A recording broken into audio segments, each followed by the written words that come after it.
राम राम। जैसा कि पिछले प्रसंग में बता रहा था किस तरह मां सीता की विदाई होती है।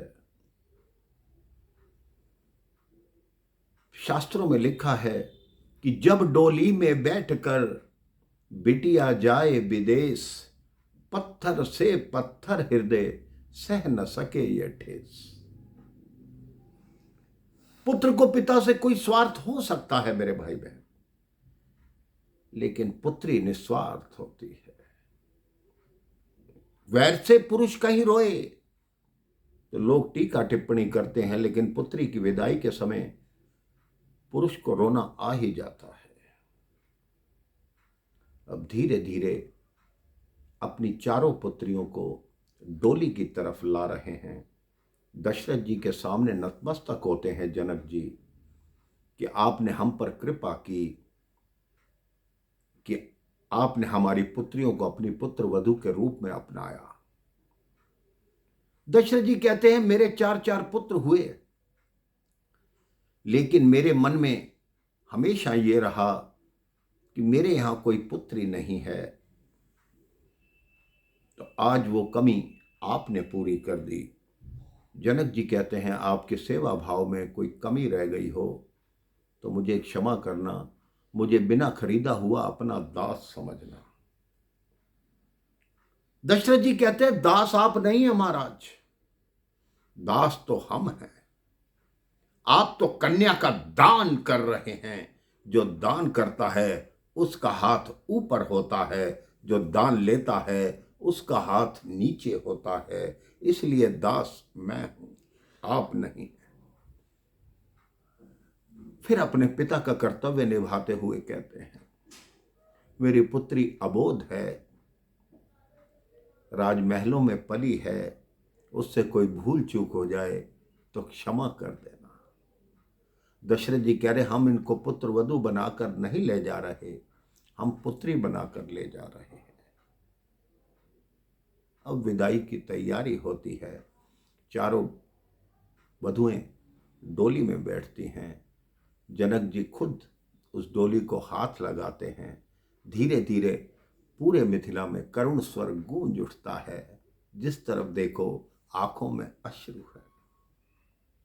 भगवान शिव एवं पार्वती भी वहां साधु वेश में उपस्थित हैं। मां पार्वती मां जानकी को एक मुद्रिका भेंट करती हैं। कहते ये मुद्रिका है तो साधारण, लेकिन तुम्हारे जीवन में बहुत काम आएगी। जानकी जी वो मुद्रिका अपने पास संभाल के रखती हैं, अपने मस्तक पर लगाती हैं। भगवान शिव भरे हृदय से प्रभु श्री राम से विदा लेते हैं। कहते हैं अब जब जब समय मिलेगा आपसे मिलने तो मैं अवश्य आऊँगा, आपसे मिलना नहीं छोड़ सकता, आपके बिना मेरा मन नहीं लगेगा। प्रभु श्री राम भी मन ही मन उनको स्वीकृति प्रदान करते हैं। इस तरह बारात अयोध्या की तरफ निकलती है।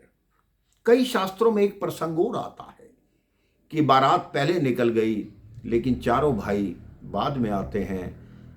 कई शास्त्रों में लिखा है कि दशरथ जी की एक पुत्री भी थी जिसका नाम शांता था। राम जी अपनी बहन से मिलने के लिए जाते हैं, लेकिन ये किसी किसी शास्त्र में ही ऐसा प्रसंग आता है। इधर अयोध्या में महारानी कैकेयी साज सज्जा की तैयारी कर रही हैं। उनको ज्ञात है कि सीता जी राम जी के साथ वधू के रूप में आ रही हैं, लेकिन उनको यह ज्ञात नहीं कि मेरे चारों पुत्रों का विवाह हो चुका है। इतने में दूत आता है एक पत्र लेकर।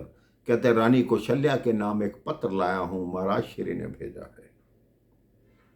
वो पत्र महारानी कौशल्या पकड़ती हैं तो कैकेयी कहती हैं ये पत्र मुझे दो। जब सारे प्रबंध मैंने किए तो ये पत्र भी मैं पढ़ूंगी, और अच्छा थोड़ा लगता है कि महारानी कौशल्या स्वयं पत्र पढ़ें, हमें पढ़ना चाहिए। उस पत्र में लिखा होता है कि ऐसे ऐसे मैंने राम का सीता के साथ विवाह किया, लेकिन उत्तम लगन और गुण मिलने के कारण बाकी के तीनों पुत्रों का विवाह भी मैंने मांडवी, उर्मिला और श्रुति कीर्ति से कर दिया।